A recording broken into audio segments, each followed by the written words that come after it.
আসসালামু আলাইকুম। কি অবস্থা সবার? আশা করি আলহামদুলিল্লাহ সবাই ভালো আছে। আমিও আল্লাহর রহমতে অনেক ভালো আছি। তো বের হলাম, অফিসের দিকে যাচ্ছি। সেই ছিল যে আজকে বাইরে মাশাআল্লাহ অনেক ঠান্ডা আছে। বাংলাদেশের থেকে বলা চলে যে সৌদি আরবে অনেক বেশি ঠান্ডা পড়ে গেছে। অফিসের দিকে যাচ্ছি। আমার কোম্পানি থেকে ডিউটি দেওয়া হয়েছে বিকেল 3টা থেকে রাত্রি 1টা পর্যন্ত।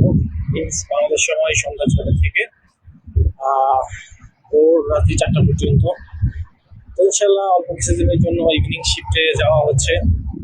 তো শীঘ্রই ইভিনিং শিফট থেকে আমি মর্নিং শিফটে ডিউটি নিয়ে নিব। ডিউটি আমার হচ্ছে যে বলা চলে যে একটু অসুবিধা ডিউটি করা। তো অফিসের দিকে যাচ্ছি, সেই চিরচেনা রোড। তো বের হলাম আমার বাসার থেকে আমার অফিস একদমই কাছে, আশা করে জানেন। তো বের হয়ে যাচ্ছি অফিসের দিকে।